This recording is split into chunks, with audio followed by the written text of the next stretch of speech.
Alhamdulillah. Alhamdulillahilladzi bi ni'matil iman wal islam. Asyhadu an la ilaha illallah wahdahu la syarika lah. Wa asyhadu anna Muhammadan rasulullah. Allahumma shalli ala sayyidina Muhammadin nabiyil ummi wa ala alihi wa sahbihi wa barik wa sallam. Qala Allah Ta'ala fil Qur'anil 'azim wa huwa asdaqul qa'ilin. A'udzu billahi minasy syaithanir rajim. Ya ayyuhalladzina amanu taqullaha haqqa tuqatih wa la tamutunna illa wa antum muslimun. Wa qala ta'ala fi ayatin ukhra, ya ayyuhalladzina amanu taqullaha wa qulu qawlan sadida yuslih lakum a'malakum wa yaghfir lakum dhunubakum wa may yuti'illaha wa rasulahu faqad faza fawzan 'azima. Ibadallah, usikum wa nafsi bitaqwallah wa ta'atihi faqad faza muttaqun. Hadirin sidang jemaah Jumat yang dimuliakan Allah Subhanahu wa taala. Hari ini kita sudah berada pada tanggal 20 Sya'ban. Artinya termasuk hari ini tinggal 10 hari lagi kita akan memasuki sebuah bulan yang penuh dengan keberkahan. Kita akan memasuki sebuah bulan yang penuh dengan ampunan. Bulan yang sangat dinanti-nantikan, bulan yang sangat dirindukan oleh umat orang-orang yang beriman di atas muka bumi Allah ini. Berapa banyak jenazah yang ada di dalam liang lahat, mereka iri melihat kita yang ada di atas dunia ini. Kenapa? Karena mereka juga sama dengan kita, jauh dengan kita. Belum jauh-jauh hari 3 bulan sebelum Ramadan itu datang, kita sudah mulai berdoa. Apa doa kita? Allahumma barik lana fi Rajab wa Sya'ban. Ya Allah, berkahi kami pada bulan Rajab dan bulan Sya'ban. Wa ballighna fi syahri Ramadan. Dan sampaikan kami ya Allah pada bulan suci Ramadan. Doa itu sama. Bahkan jangankan 3 bulan, 1 tahun yang lalu doa ini sudah kita panjatkan kepada Allah. Masih berada pada Ramadan tahun lalu, kita sudah meminta kepada Allah, kita sudah bermunajat kepada Allah. Ya Allah, panjangkan umurku ya Allah, sehingga hendaknya sampailah aku berjumpa dengan Ramadan di tahun yang akan datang. Jauh hari doa itu sudah kita ucapkan, jauh hari doa itu sudah kita panjatkan kepada Allah Subhanahu wa taala. Tapi apa boleh buat? Ada yang diberi Allah kesempatan untuk berjumpa di Ramadan ini, dan ada juga yang tidak diberikan kesempatan oleh Allah.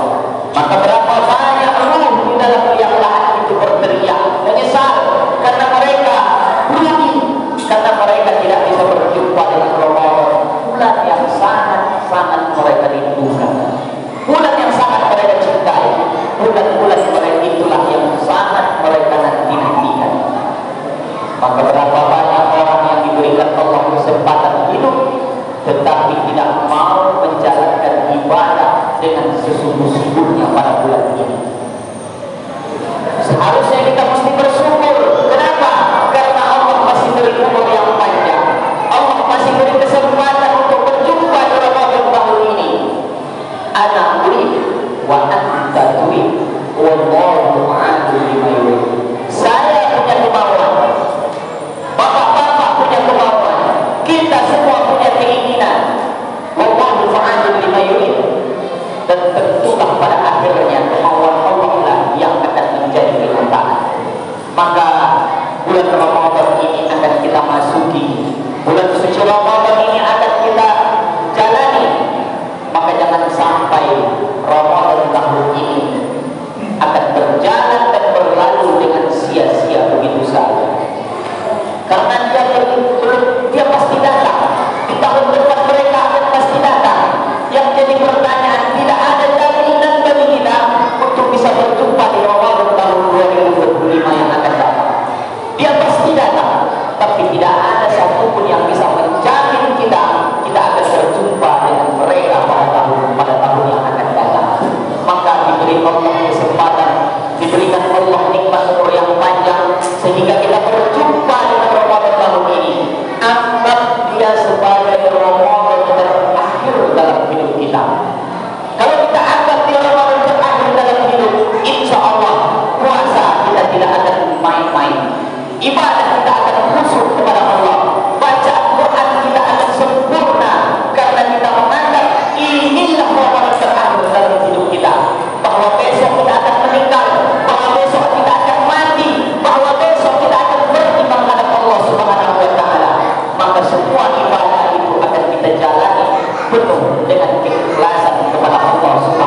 jangan pernah dibuat kesempatan ini berlalu begitu saja.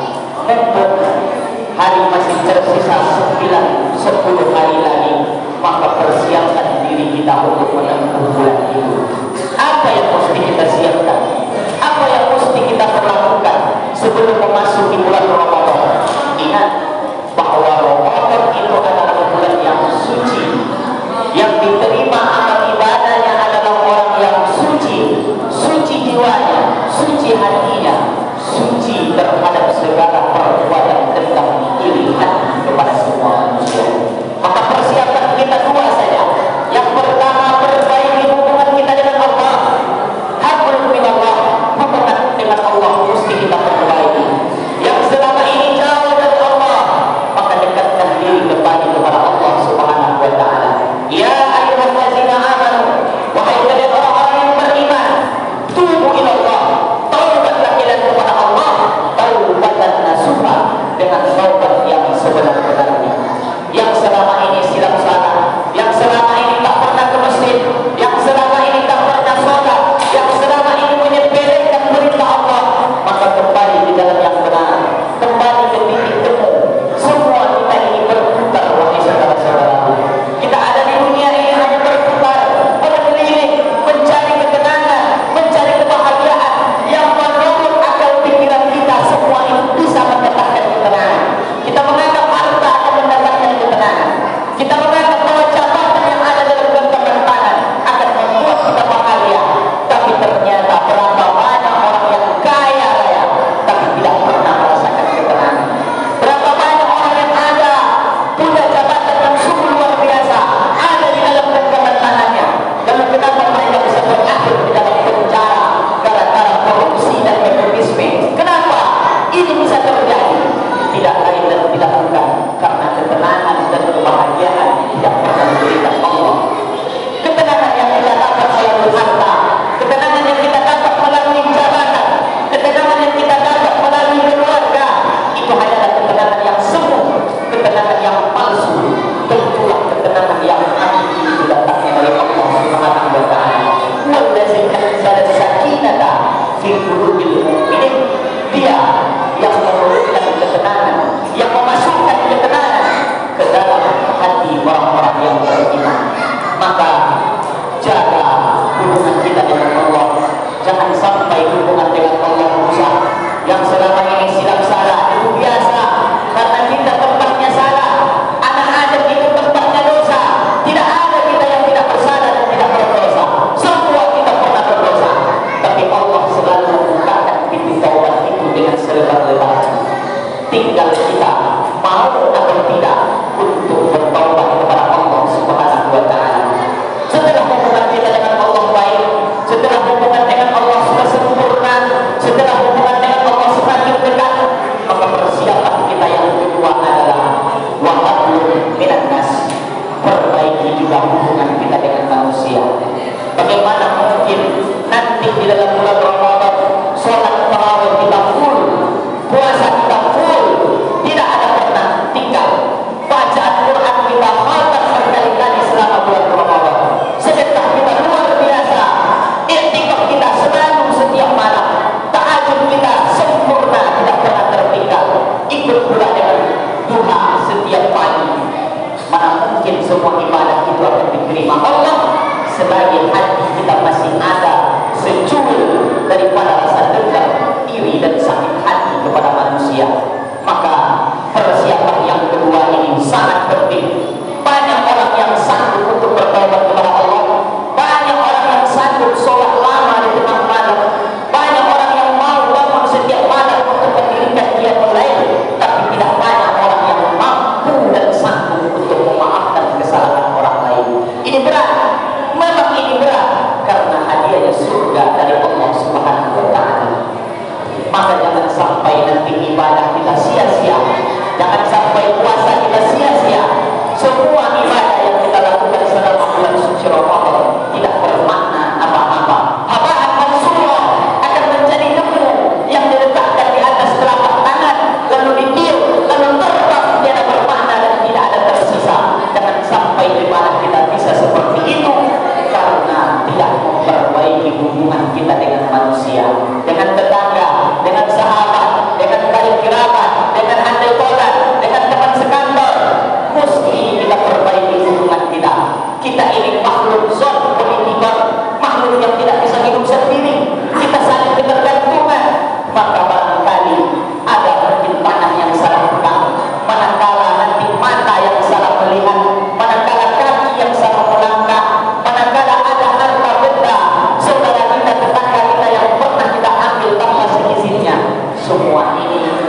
mesti kita benarkan dan kita luruskan sebelum masuk bulan Ramadan. Maka sebelum Ramadan ada acara takbir Ramadan. Tujuannya apa? Menyambung silaturahim. Untuk apa ada silaturahim? Supaya ada momen kita untuk saling memaafkan antar sesama kita. Jangan hancurkan ibadah kita. Jangan buat ibadah kita tidak bernilai apa-apa di sisi Allah hanya lantaran sakit hati kepada tetangga, hanya lantaran karena tidak mau memaafkan kesalahan orang lain. Maka apa kata Rasulullah SAW? La yadkhulul jannah, tidak akan masuk surga. Kenapa mereka tidak masuk surga? Qatimur rahim, orang yang memutuskan tali silaturahim. Maka sambung tali silaturahim itu, jaga ukhuwah kita, jaga persatuan kita. Barangkali masih ada rasa sisa-sisa sakit hati ketika ada perbedaan pilihan presiden di Februari yang telah lalu. Mana tahu ada sisa-sisa rasa dendam di dalam hati karena beda pilihan caleg kita yang terjadi sebulan yang lalu. Maka habisi itu semua, hilangkan rasa dendam, hilangkan rasa sakit hati, ikhlaskan semuanya, maafkan saudaramu. Insya Allah ibadah akan bernilai di sisi Allah Subhanahu wa Ta'ala. Atadruna minal muflis, kata Nabi. Wahai sahabat, tahukah kalian siapa orang yang makmur nanti di akhirat kelak? Sahabat bertanya, kami tak tahu ya Rasulullah, siapa yang makmur nanti? Kata Rasulullah, orang yang makmur pada dunia pada hari kiamat adalah orang yang datang menghadap Allah. Dia datang menghadap Allah membawa pahala sholatnya, sholat dua, sholat rawatib, sholat tahajud, sholat wajib, sholat qabliyah dan ba'diyah, semua lengkap sholatnya, sempurna. Dia bawa pahala sholat itu di hadapan Allah. Lalu datang saudara-saudaranya, datang tetangganya, sebelah rumahnya menuntut, ya Allah, memang dia rajin sholat, memang sholatnya tiada tara, tiada tandingan, luar biasa, tapi mulutnya kasar ya Allah, pernah mencaci maki, mensumpah serapah, menfitnah aku semasa hidup di dunia. Dulu ingin kubalas tapi tak bisa. Dia orang kaya, aku orang miskin. Hari ini kutuntut di hadapan Engkau ya Allah. Apa kata Allah Subhanahu wa Ta'ala? Berikan pahala sholat kepada orang yang telah kau caci maki, kepada orang yang telah kau fitnah. Lalu datang menghadap Allah dengan pahala puasanya, datang dengan menghadap Allah membawa pahala sedekahnya, infaknya, haji dan umrohnya, semua pahala ditumpukkan di hadapan Allah Subhanahu wa Ta'ala. Tetapi yang mengantri karena sakit hati, yang mengantri yang pernah kita zalimi masih banyak. Kalau pahala sudah habis sementara yang mengantri masih banyak, maka dosa yang kita zalimi akan diambil dan diberikan kepada kita. Pahala habis, dosa bertambah. Ini yang disebut dengan bangkrut pada dunia kiamat nanti oleh Rasulullah SAW. Maka jangan sampai hubungan kita dengan tetangga renggang, hubungan kita dengan sanak saudara kita tidak baik, hubungan kita dengan famili kita tidak sempurna, sementara hubungan kita dengan Allah begitu sempurna. Itu tidak akan membuat kita akan bernilai apa-apa di sisi Allah Subhanahu wa Ta'ala. Maka itulah persiapan kita menjelang Ramadan ini. Pertama, baiki hubungan kita dengan Allah, banyak mengucap istighfar, banyak sholat sunnah taubat, minta ampun istighfar kepada Allah Subhanahu wa Ta'ala agar hubungan kita dengan Allah semakin membaik dan semakin dekat. Setelah itu, tugas kita, kewajiban kita sebelum memasuki Ramadan ini adalah perbaiki hubungan kita dengan manusia. Jabat tangan, datang, ulurkan tangan, minta maaf yang pernah berbuat salah, maafkan kesalahannya. Insya Allah bersih kita, sempurna kita di saat kita memasuki bulan Ramadan tanpa beban, belum bebas, tidak ada ikatan, tidak ada sakit hati, tidak ada iri dan dengki di dalam hati di saat kita memasuki bulan suci. Allahumma wa Qur'anil azim wa nafa'ani minal ayati wa zikril hakim wa taqabbal minni wa minkum tilawatan